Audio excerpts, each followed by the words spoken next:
Hi everyone, Angela Jacobson here, otherwise known as OzSuperNanny.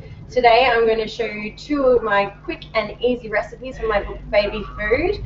Not only are they great for babies, but they're great for the whole family. I've had some technical issues, so I'm sorry we're a little bit late. Hopefully my guests can still get on board, and as they pop up I'll introduce you, but I'll get started. What I basically do to speed things up, today I'm going to make two things: mac and cheese, and I'm going to make minestrone soup. So I've already pre-boiled the pasta, so that's ready. So if you're cooking along with me at home, get that macaroni pasta on and boil it, please. Depending how many people you're cooking for, you can judge how much pasta you need. In another pot, if you can get 500 mils of vegetable or chicken stock on the boil, which I've already prepped, then we can continue. So I think what I'll do is start with the minestrone soup, which I've already prepped all these amazing ingredients, so it's super straightforward. At this point, if you've got your boiling water on with your stock cube, it's as simple as adding a brown onion, two celery sticks, a good cup of corn. Now you can use frozen corn, you can use tin corn, you can shave it off with fresh corn, up to you. I've used a tin of corn today. A tin of tomatoes. Again, they can be whole tomatoes, diced tomatoes, however you want. Organic tomatoes, you choose. If you want to use fresh tomatoes, you can use fresh tomatoes. I've cut up 2 carrots, a tin of red kidney beans,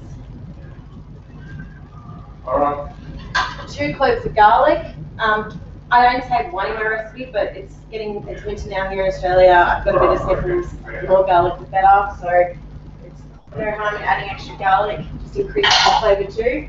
And then you have it. You've basically got everything in there. So you're going to allow that to boil minimum 15 minutes. The longer the better. The veggies get softer. Now, hopefully you can see. Let me show you. So you can see that lovely consistency. So basically, I'm going to leave that to boil now for the next 15 or so minutes. If you're going to make this for the babies, obviously once you've cooked it, you're going to blend it. If it's for the family, leave it as it is. I've chopped everything into small enough sizes so that if it was for a toddler, you can just serve it straight up. Obviously, make sure you puree the baby.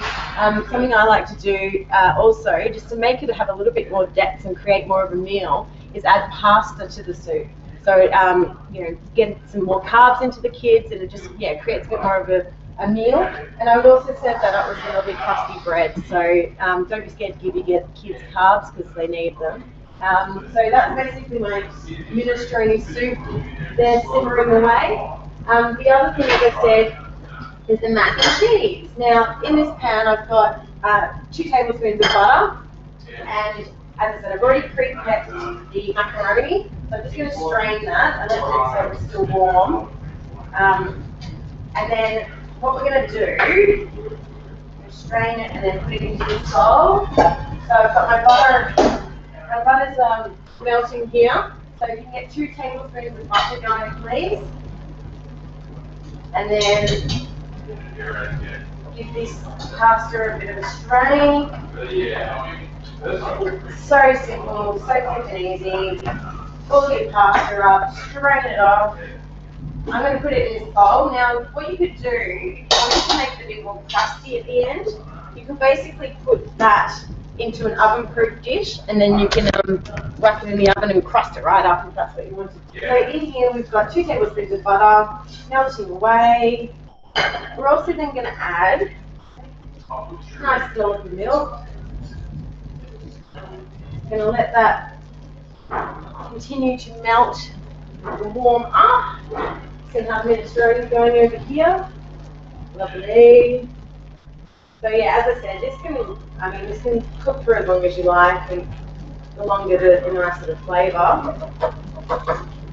So we've got our butter and milk melting and warming here.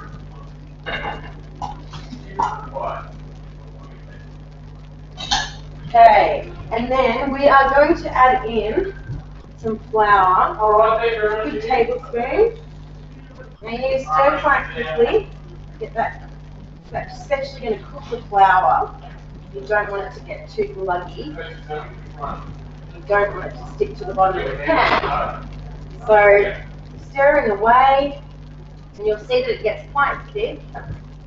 If you don't think it's thick enough, you can add a little bit more. You can just sort of judge this consistency. The other thing, if you're too lazy or you haven't got time or can't bother making the cheese sauce, you can't buy it. So essentially, it's that simple. You can boil up some pasta and add a cheese sauce to it. Now, this has become quite thick and gluggy, so I'm basically going to remove the heat, and I've got about 500 grams of cheese there. Add most of it, stirring it around, get that cheese all melted. Now, as I said, if you were going to put this into a pasta dish, you could sprinkle some cheese on top, even perhaps some parmesan, and then whack it in the oven just to crust it up a bit. I quite like it soft and runny. I'm just going to add a little bit more milk because it's quite thick. There we go. Probably didn't need to add that second bit of flour. There we go. So the cheese is all melting now too. Keep stirring it so it doesn't stick to the bottom. Just going to turn it up a bit. Oh, and I've turned it off, that's why. Okay, so what I'm going to do is move this soup across. And I'm going to use this heat. Right, now, May had some questions for me, which unfortunately she couldn't join me today, but she wanted to know if you could use something maybe less flour or make it slightly healthier. You need the flour in order to make the sauce, but what you could use is wholemeal flour. That's obviously a better option, and you could put less cheese, you know, less sauce that for kids, and the yummier things taste, the more they're going to eat it. It's not too bad, just a little bit of flour. So that's really melted up quite nicely now, all the cheese. And then, you can probably see a lovely cheesy sauce. So same as making a white sauce, obviously we just added the cheese. You can also put this with cauliflower and broccoli to make the kids enjoy eating their veggies that little bit more. I'll return this minestrone back to the stove. And it's pretty simple, just mix it through. So, not too difficult at all. They're great. You weren't going to put the pasta in the soup. You could have the soup as a starter, and you could have this as their main. Loads of veggies in that soup for them. So just having a cheesy pasta isn't too bad as a main, as long as you make sure they get loads of veggies, eat veggies that are in the soup. And as I said, you can blend them up so the kids can't even see the veggies. I guess for anyone that's fussy that doesn't particularly like veggies, that's the best way forward. So there you have it. There's your mac and cheese. You can see that there. And as I said, it's quite nice to sprinkle a little bit of cheese over the top, especially if you're going to put that into the oven. As you saw, there's no salt and pepper, so if you're seasoning this for adults, you obviously want to add some salt and pepper. You can add all sorts, really. You can put vegetables into this, you can put some bacon into it. You could really super dupify it up. But there you go, that's quick and easy, my minestrone soup, which I'm going to continue to let simmer for at least another 10 minutes. Serve it up with some lovely crusty bread.